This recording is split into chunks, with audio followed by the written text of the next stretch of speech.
Hello and welcome to Who Are You? This is the Babylon 5 Watchcast, hosted by two former strangers, now friends, who have gotten to know each other while rewatching a favorite show from their childhood, Babylon 5. I'm Xhafer, And I'm Laura. and we're going to do a quick little recast because it's hmm really the last time I feel like we can. And then we're going to talk about the trailer for The Road Home. So, So exciting. Who are we going to yes. recast?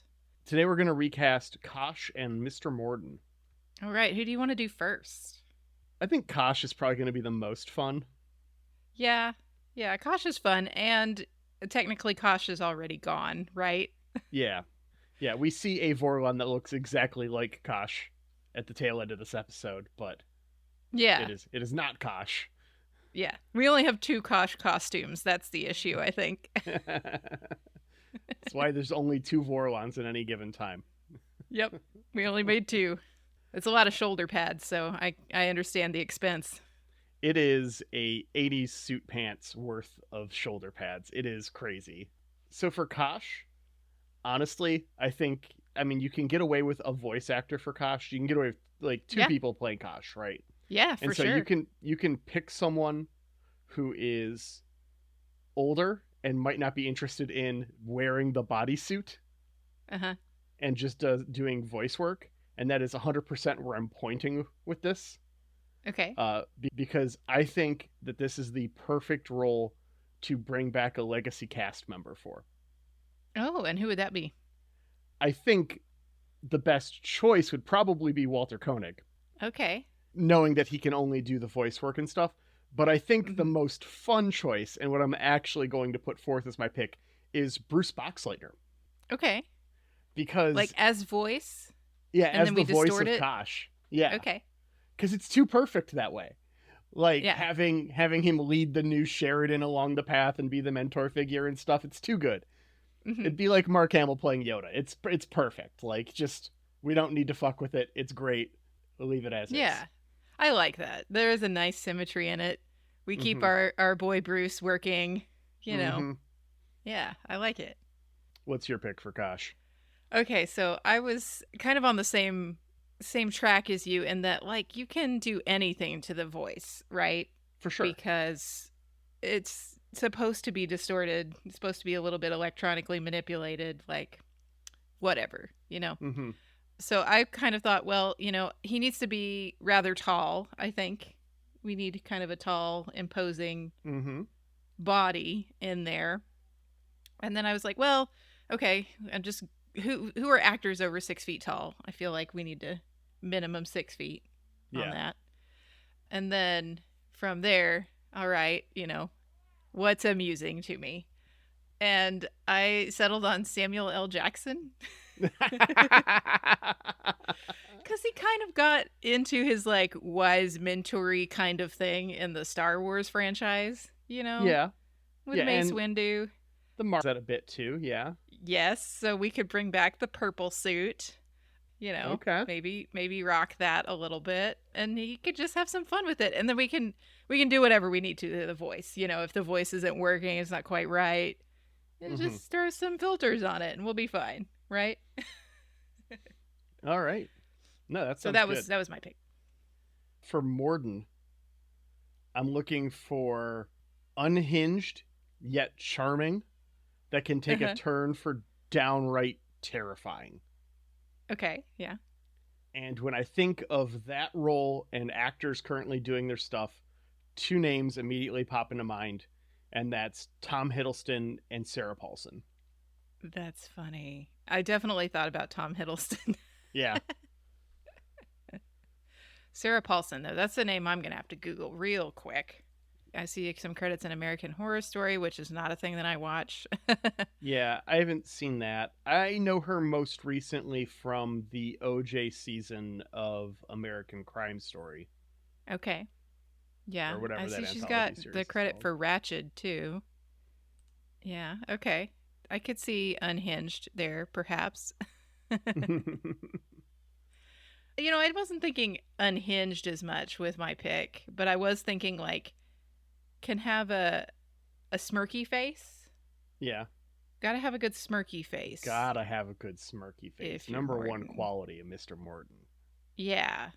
And, there's that classic sort of trope of, at least in America, of bad guys having British accents. You Mm-hmm. know, we go back to our roots, make them the villains. So I was thinking maybe Benedict Cumberbatch. Okay. Because he does have, he's got some great hero credits, but he's also got some little bit more villainous turns that he's Yeah. done. So I thought he might make a fine Morden. Yeah, I could totally see that. Yeah. It's a vaguely British name, too. For sure. Okay, well, that was our quick recasting. Let's talk about this trailer. We have not discussed this trailer yet. That's true. Like, you and I personally have not had a chance to talk about it. Yeah, so I'm excited to talk about it because I haven't really nerded out with anyone about it yet. So let's go. Let's do it. So let's refrain from any spoilers past this point, past this episode, which Yeah, should be okay. pretty easy to do. I There's think so. Especially because so much of this trailer is like alternate universe or yes, alternate timeline. yeah, we got the alternate timeline universe thing. That was, I think we either knew that or that was a theory posited based off the casting list that it was going to Yeah, I be a think it little time was. hoppy. I think that we posited that and then it became confirmed pretty quick. Okay, I have the official blurb up if you want me to read it. please do. So the official about blurb, when you just Google Babylon 5 The Road Home, says John Sheridan unexpectedly finds himself transported through multiple timelines and alternate realities. Along the way, he reunites with some familiar faces and discovers cosmic new revelations about the history, purpose, and meaning of the universe. So Okay, there's a lot there. there is a lot there. Life, the universe, and everything. Yeah, the trailer starts off with John Sheridan after he has left Babylon 5, which takes place in the future. This is all post season 5 stuff. So, Mm-hmm. him leaving the station and going to Mimbar. And the Mimbari have this thing that runs off of tachyons, and he's Oh no. exposed to it. And he's just like, tachyons, oh shit! Having been warned by Zathras if he's ever exposed to tachyons again, that it's going to be fucky.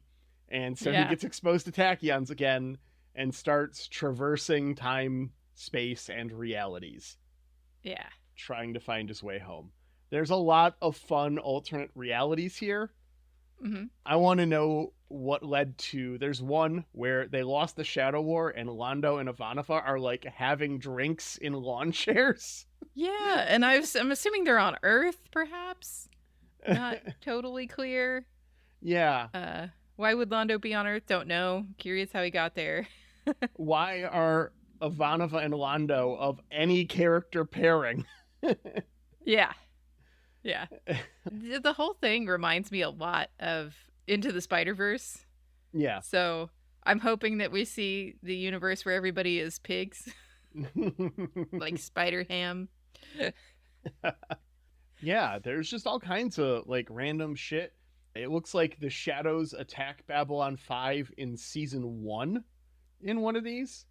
Like we Yeah, see okay. Sinclair in the old uniform and they're like shooting with Garibaldi and stuff and they're shooting up shadows and like down below or something.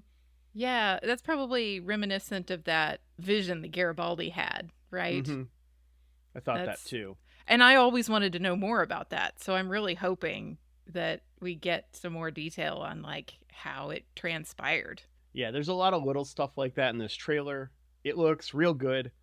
There is some end of the series spoilers at the very beginning, so if you are going through the show right now and have not finished it and you're going through with us, I'm sorry in advance for that. I would say it's probably safe to watch once we hit the start of season 5 is my gut feeling right now, Yeah, okay. but it's hard to say exactly. We'll know more when we get to watch it in well, I'll get to see it in about a month. I know, that's so exciting. Do tell. Well, I'm going to San Diego Comic-Con. Yeah. I got a phone call a couple of weeks ago from my old college roommate who has started a board game company. Mm-hmm. and they're like, hey, we need people to go to Comic-Con and work the convention floor. We've Mm-hmm. got a booth by, like Marvel and shit or wherever, like on the floor. I haven't Nice. seen the map yet. I don't know what we're actually next to, but that's the area we're going to be in. And just like, we need people to demo our new board game all day for 5 days. And I'm all like, I need like 3 hours off to go see the new Babylon 5 movie, but besides that, I'm in. Yeah. So I'm going to Comic Con. It doesn't feel real, even though my flights are all booked and everything at this point. Um, That is so exciting. yeah. So, what day would you be going to that premiere? Do you know yet? They haven't put out the calendar of when its stuff is Oh, at okay. Comic Okay. Con, but it is the weekend of like the 20th through the 23rd. Okay. So I So know approximately what days I need to be sitting here stewing in jealousy, right? yeah, yeah. I'm sure my personal Facebook will be lit up with photos. If anything super cool happens, I'll put it on the Discord too. Yeah. Do. Um, Please do. I have all those Babylon 5 VHSs from Ben's father-in-law right now in my Uh-huh. basement, and I'm thinking I might try and get JMS to autograph a couple of them. That would be cool. Yeah, that'd be just a cool piece to have.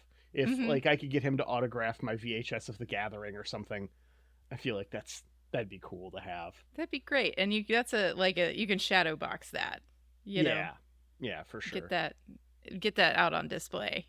Mm-hmm. Well, for the rest of us that don't get to go to Comic-Con and see the premiere, the release date has been set for August 15th, Yep, 2023. just about my birthday. Yeah, and I think you can pre-order it at this point, right? You totally can pre-order it on this at this point. I think on iTunes and Vudu and a couple other things. Yeah. Yeah. Probably on Amazon. It's getting a 4K Blu-ray release, the whole deal. Yeah, I did see that on the end of the trailer. It's like, wow, we're putting it out on physical media. That's cool. I like it. Yes, I'm gonna. I like all of my other stuff is on Vudu. I own very little physical, and honestly, the way all of Babylon 5 has been treated with this on and off and all this streaming service crap, I'm probably just gonna buy the 4K Blu-ray. Yeah. It'd be pretty cool. Yeah. And I would imagine that pre-orders for this is a good thing. Like the more pre-orders that are out Yeah. there, the better. 100%. I'm sure this will be a sign as to whether or not we get a remaster re-release. If this does well, I'm sure we will get a physical media Blu-ray set of the series. Yeah. And it can And only help our chances for a reboot someday, I would think. yeah, and we can only hope they've got those animated menus that Yum Yum is so fond of. Indeed.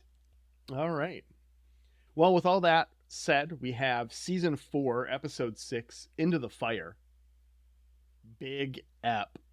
Yeah. One of the biggest of the series, surely. Yep. JMS, I think I've said this at the end of last episode too, had said that if the season 5 thing hadn't happened, if he knew season 5 was going to happen at this point, the Mm-hmm. only difference would have been that this would have been a two-parter. Yeah. Otherwise, it would have been in the exact same spot. He wanted to. He's like, in real life, big things don't happen on, like the end of the year. Like that doesn't make sense. Why would Yeah, that's true.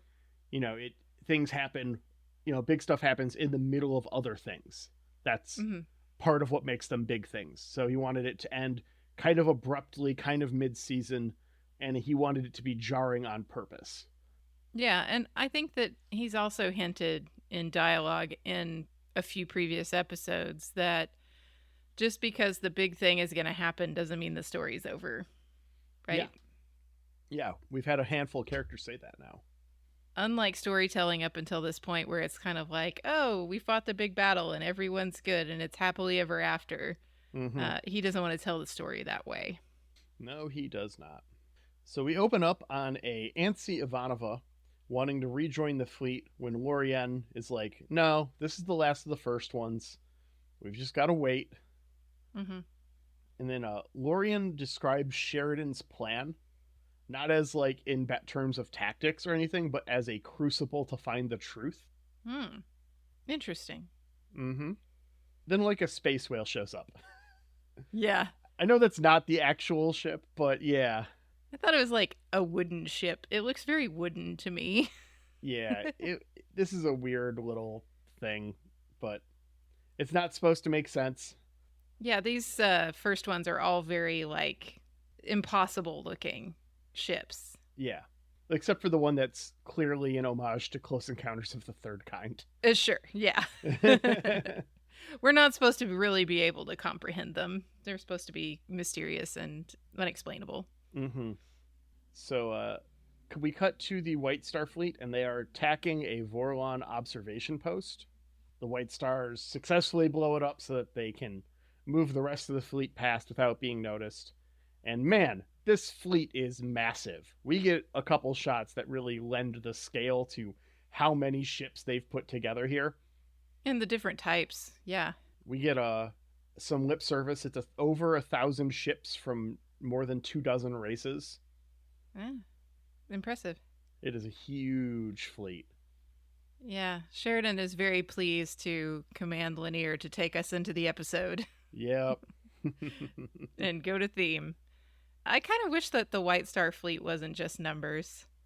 I meant to say that in the last one. Yeah.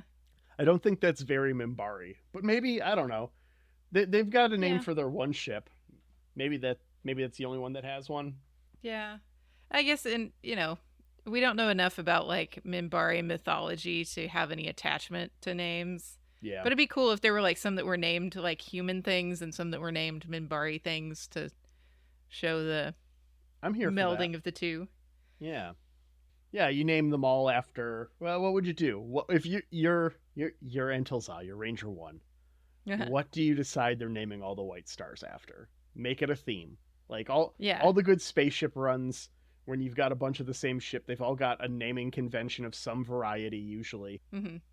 You know, like a big thing in the Star Trek universe is when you've got a class of ship, a lot of the classes of ship share a naming convention. Like all the Luna class ships are named after moons. There's all of the Vesta class ships are named after hills. The California classes are named after cities. Yeah. The USS West Covina. You know. Yeah, and you get a lot of named after people sometimes in naming ships, but that doesn't seem like a very Minbari thing to do necessarily. Yeah. Unless maybe it's like artists and scientists and something, but not necessarily military.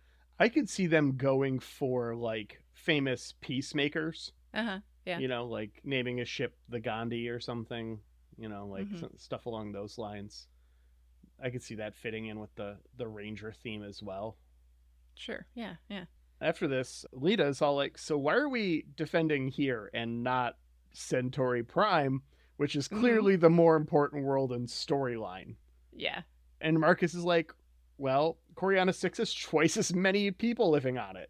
It's just numbers, man. Yeah, it's 6 billion versus 3 billion. Like, the Centauri ideally can handle themselves. Coriana 6 cannot. So, we're here. He just hopes that Centauri Prime can get rid of all their shadow influence on their own, which is a nice place to cut to Londo, who's trying to do just that. Yep, he's got 12 hours to go. And it's just running around trying to get this handled. Yeah, he's getting Minister Verini all in a tizzy about how fast he wants things done. But I think maybe Minister Verini's just always in a tizzy, yes? I would believe so. Status quo for this man. Delenn passes along Ivanova's status, and Sheridan confirms for her to come out. Delenn is all like, hey, did you want to have her hang back just in case? And Sheridan's like, I made a promise. Well, if Delenn had made the point, which would be a very valid point, that if something should happen to herself and Sheridan being on the same ship, perhaps we might need Ivanova to be in a more secure location. Yeah. I think that's a valid point. That's why Zach's back at B5. Zach is going to take over. Well, Garibaldi Vice too, President. Yes? Yeah, well. We don't know where Garibaldi's at, right? He's not here. Garibaldi's back on the station. I'm pretty sure. Surely. I think we find out what's going on with him Now, next episode. Yeah, okay. Anyways, Ivanova and Lorien talk as she preps at Babylon 5 before heading out. And she's like, I'm kind of skeptical about this whole first sentient thing, you know? Mm-hmm. And man, he's just like, he says she's leading with her mind and not her heart. Uh-huh. She reports that she's not on speaking terms with her heart. Yeah, and he's like, I noticed. Right. He tells us that his race is naturally immortal, but they can be killed, Mm-hmm. right? But it sounds like they decided that immortality wasn't all it was cracked up to be, so they made their later generations not immortal. So he said he tries to explain to her that the shortness of life is a gift, and only races who are not immortal can believe that love is eternal. Like if you are immortal, you know it's not. Right. He's like, it's the greatest gift your race has received, the ability to believe that love is eternal. Way to be a fucking downer. Men would rather live forever to dull their emotions away slowly like a rock in a river rather than go to therapy. Nice. Nailed it. So true. So true. Over on Centauri Prime, Lando meets with Minister Durano, who's the head of Centauri Intelligence. This dude looks exactly like I thought you would tell me the head of Centauri Intelligence looks like. Yeah. Yep. Yeah. Just, I don't know. I couldn't have drawn it, but when I saw it, I knew it. He's the guy with all the secrets, and he looks very worn out about them, in my opinion. He's just like, back on this bullshit again. Right, like old news. Yeah. But BT dubs. Rifa didn't kill Adira. It was Morden. Yeah. Which was painfully obvious to everyone but you. And Wanda reacts accordingly to this big revelation. Yeah. Peter acts the hell out of this scene and destroys all of the crew's lovely set work. Yeah. How many of these shots do you think you get? You really kind of have it one go at it, right? Or you got to just keep destroying props and set? I got to imagine on Babylon 5, this is a one shot. Yeah. You don't get to retake this. You don't have a dozen vases sitting in the back waiting to be destroyed. Nope. Ivanova has let her Duolingo streak go, but she's still basically a native speaker Minbari guy's promise. She learns all hell is Minbari for continuous fire. Yeah, she's just shooting at nothing into hyperspace. Right. This seems like it would be a problem for most humans, right? These rangers who are in command of these ships, the human rangers, they've got to show some incredible restraint, in my opinion. I would probably be shouting Ahel all the time.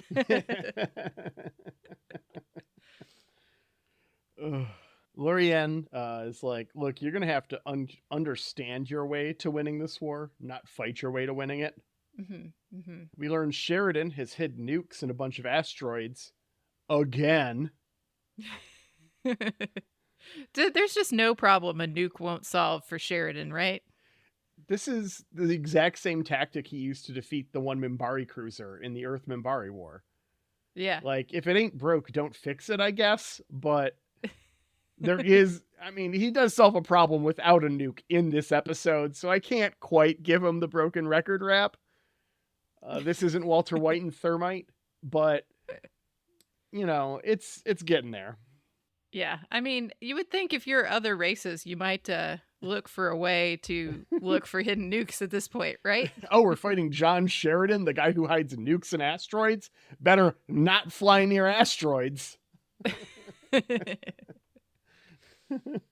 Morden is brought before Lando, all healed up. They didn't make him put any loaf on for this scene, which was nice. Yeah, we need to see this face, right? Mm-hmm. For reasons. You know. Yeah. Morden refuses to remove the ships. Lando has Morden's Shadow Keepers killed. Yeah. Nice move. I didn't know that this was possible. Yeah. And I mean, if I'm one of these Centauri guards and I'm given instructions to just fire into the air next to the guy, I'm going to have fun with that. That seems like There's dudes fun. behind him, too. There's guards in the four corners. So, like, you're effectively asking me if I don't know the invisible thing is there, I'm firing at the other guard. Oh, good point. Right? It's like mind bending. Like, okay, boss, like, you're in charge, and I thought you were going to be better than Cartagia, but here we are. Yeah. Maybe it's just so status quo for them at this point. Yeah, for the lower Centauri, we just follow orders blindly and Yeah. we don't have any independent thought. This is just how it is. This is what we do. He asks Morden again. Morden refuses again. And then Londo plays his hand, blowing up the entire island of Selene. Yeah. Did you catch? So they show us the island blowing up. Did it look Yeah. familiar to you? I've seen this island on a map, perhaps? I did not. I'm letting my geography lack of knowledge it's show. fine. But do tell. It's Sicily. Okay, I kind of wondered because, the name Selene Mm-hmm. is very similar to Sicily. So I always kind of thought, I wonder if that in is a Rome and Italy relationship. and stuff, right? And you look at Yeah. it, literally looks like Italy and Sicily. Like, if you freeze Nice. frame it and like warp the image a little, like it's like drawn out in places. It's like they pulled two corners and stretched it out a bit. Yeah. But it's literally just Italy and Sicily. That's a nice symmetry. I like that. Yeah. Morden is thrown back into a cell after this. Yeah, there's something special for Morden. Oh yeah. Something's gonna happen. Ivanova makes it back to the fleet just in time.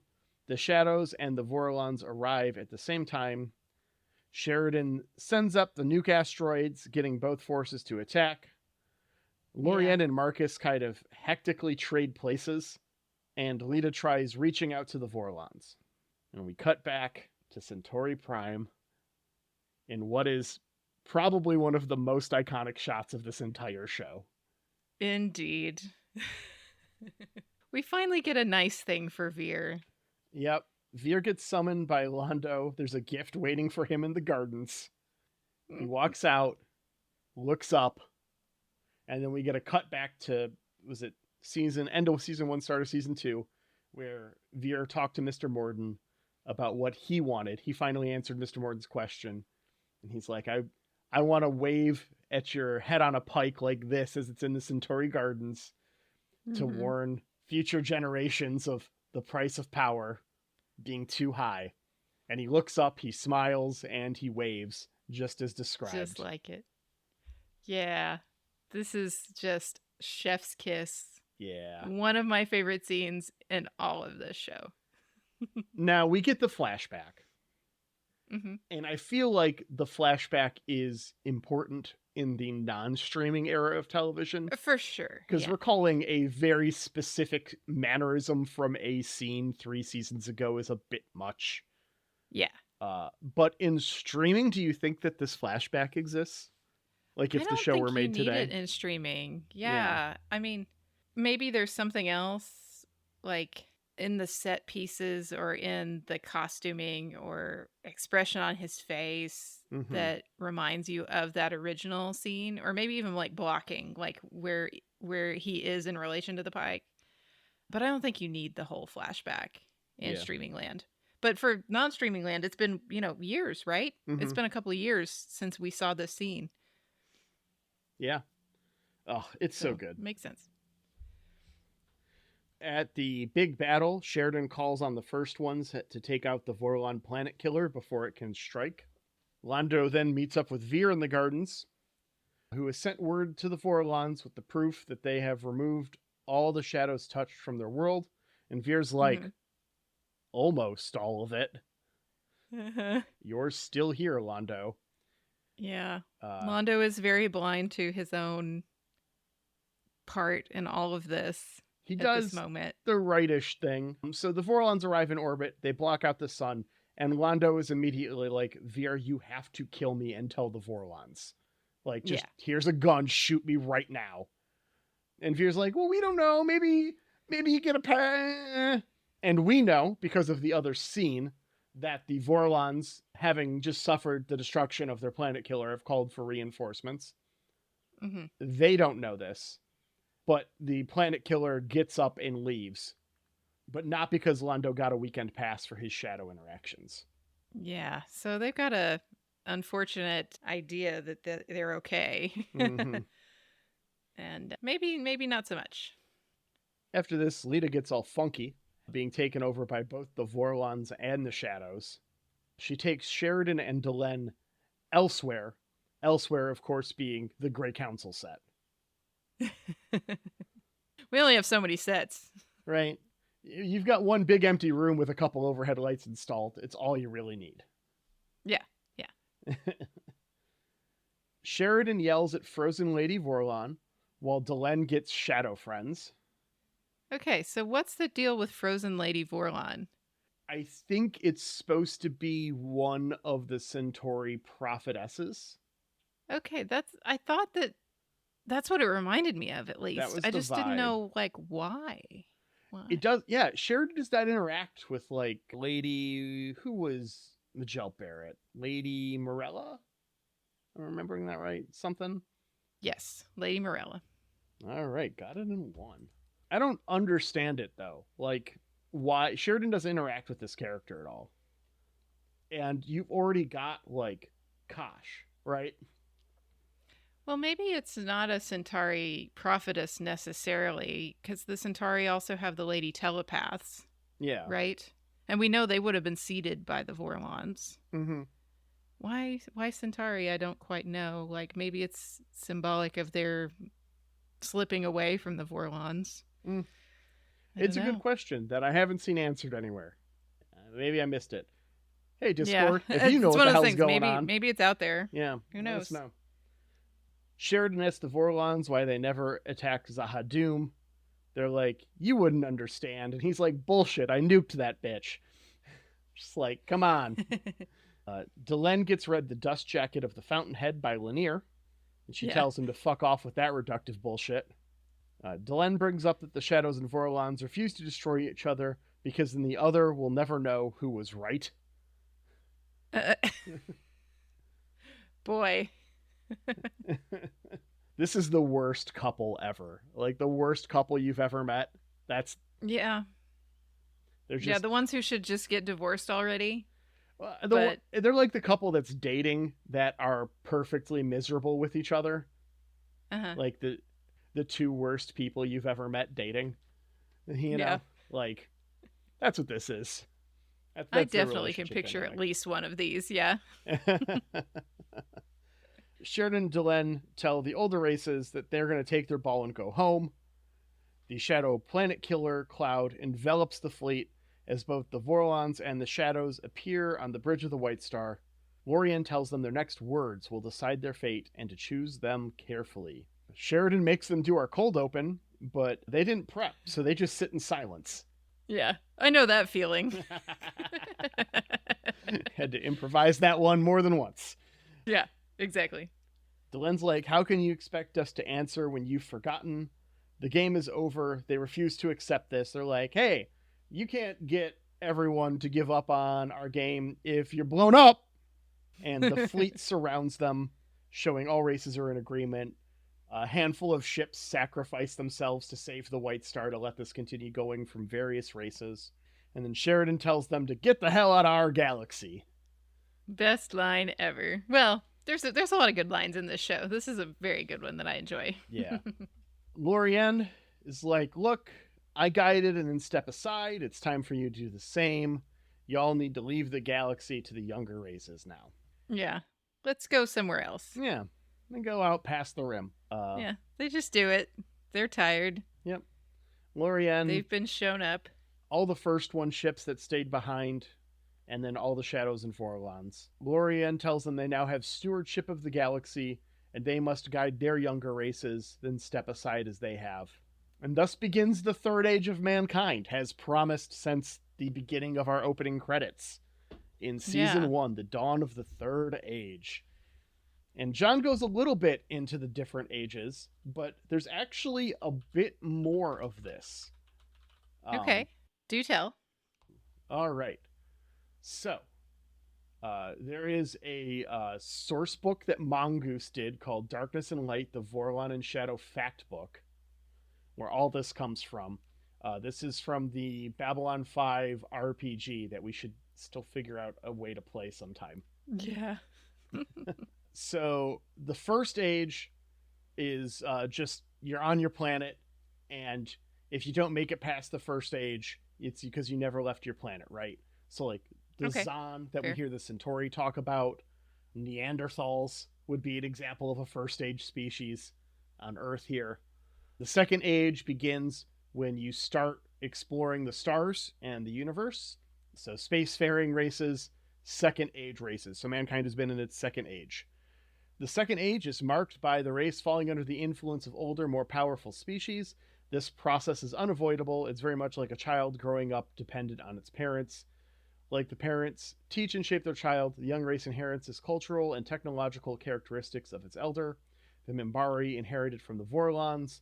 The Drakh learned much from the Shadows, etc. Okay. The second race evolves and learns a great deal through its elder, but there's a catch.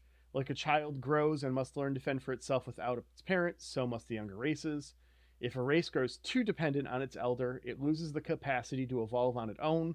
When that happens, the race may permanently ruin its chance to mature into something more than a shadow of its elder. Okay. In the third age, a race has rejected its elder's further guidance and influence and stands on its own actions. This is becoming a young adult, going out on your own, moving out of your parents' house. During the third age, the race goes through a technological boost since it's no longer bound to its elder's rules. This new freedom returns the danger of self-destruction. A third age race could exterminate itself with its new technological discoveries. There's a couple examples of this on here. Like, it gives the Markhab as an example, actually, and the Dilgar. For a race to survive its third age, it must redefine itself like a young adult aging. The race must keep learning and going through a deep change, so deep it practically severs its primitive roots, becoming an entirely different species. The culture evolution is so hard that most races retreat from it. The fourth age is the last step for a race to become a full-grown elder in its own right. Following the cultural change, the race is passed beyond its third age. Let's see. Oh, that's not spoilers. It gives the example of the Narns heeding Jakar's warning and moving beyond their hate for the Centauri. If they're able to make this cultural change, they could possibly pass through their third age.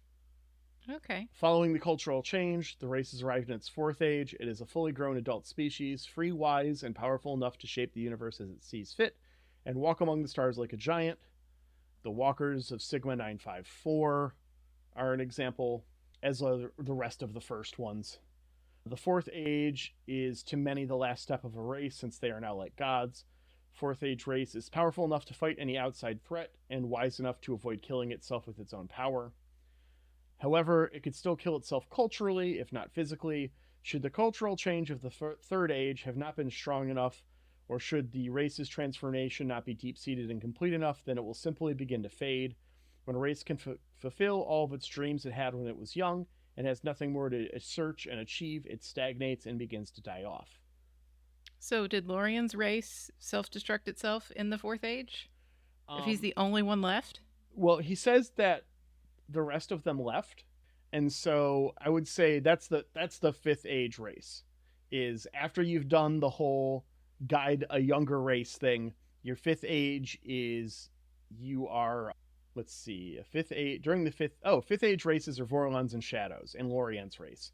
A race becomes the parent of the galaxy and the guardian of the younger races. Okay. And then the sixth age is out there beyond the rim. When you leave. Yeah, Okay. when you That's leave. a lot more ages than I was thinking, to be honest. Yeah. I was thinking we'd have 1, 2, 3, 4. Yeah. I like that, though. That's nice and comprehensive. All right. So those are the ages. So humanity has now entered its third age. Finally. It only took us 3.25 seasons. Back on Centauri Prime, Londo refuses to be happy with their survival in the end of the war, unless the universe conspire against him. I mean, I understand. You don't want to be too happy because you're going to draw somebody's attention. For sure. And he doesn't want to draw anyone's attention, which is why he's heading back to B5, even though he's Prime Minister of the Centauri. Yeah. He's just going to do that from far away. Yeah, just in case. There are people who think that, maybe Yolanda just overthrew the monarchy. Maybe that's not a great feel, not a great place to have, Yeah. not the best rep. Yeah. It puts a target on your back in a race like the Centauri, right? Mm-hmm. Minister Durano's going to start hearing a lot of things. The White Star Fleet heads back to Babylon 5, and they discuss the future.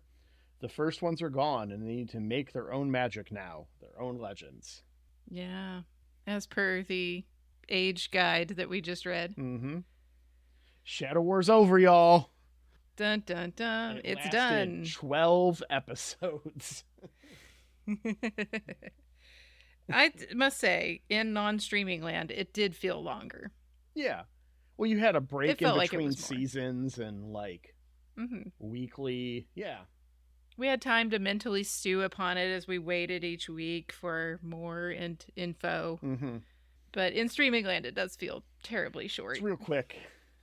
Yeah. I want it to be longer if we live in streaming land for a reboot. And even if who knows, there may not even be a Shadow War in a reboot. Yeah. But if it was, I want it to be a little longer. Mm-hmm. But I have a feeling that we're going to get some more war anyway. Oh, yeah. But before we get to that war, we got to ask how you feel about this episode on a scale of Babylon's 1 to 5. Well, if we're going with your criteria from last time about what would I change, aside from things like, for some reason, I don't know if it's iTunes or whatever, the audio quality is not great in parts of this episode for me. That's just technical stuff. We obviously have better CGI now. Mm-hmm. But plot-wise, I wouldn't change anything. Yeah. So I guess it has to be a 5 out of 5. It's the peak of the show, really. Yeah. This is it. This is the big story that we've been building to the whole time. Everything else is aftermath of this and other stuff that's happened in the series at this point. Mm-hmm. Yeah. Which is not to say that nothing important happens from here on. Tons of important stuff happens from here on. Right. But yeah, it's a huge episode. It's Babylon 5 at its peak. It's 5 out of 5 for me, no doubt. Yeah. And then I love this episode. Yeah. It's got great quotables. Mm-hmm. It's got that chef's kiss of a scene with, Morden and his head on the pike. Yep. And Veer finally gets to his moment. Yep. Yeah. So good. I love that stuff. It's great. All right. Well, after this, we've got Season 4, Episode 7, Epiphanies. Earth prepares to shut down Babylon 5. Bester wants Sheridan to return to the Shadow homeworld. And Garibaldi resigns. Oh, Bester's back. Huh. That's kind of a lot. Bester's back, baby. Yep, Bester's back. I'm looking forward to that. We're not going to have a nice little we get to rest on our laurels episode. Nope. Which is what we were hinted at. So here's the payoff. Speaking of payoff, we haven't paid him, but we would have liked to thank Jeremy Siegel for our lovely theme music. Indeed. If we ever made money, you can find...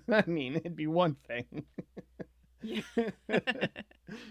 You can find more of Jeremy Siegel's work at jeremysiegel42.bandcamp.com or on Spotify and iTunes and all the streaming stuff as Nuclear Jaguar, where he is doing an album a month for 2023.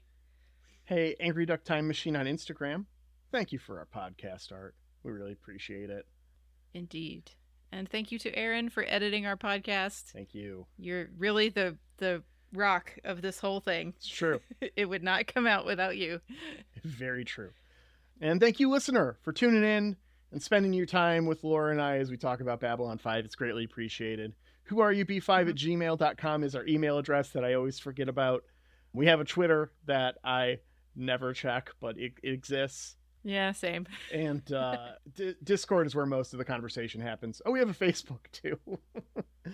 Yeah, we do have a Facebook, and we are pretty prompt about responding over on Facebook. Yeah, it's because that sends notifications to my phone, so yeah, it's easy. Right. Twitter, I don't have installed anymore.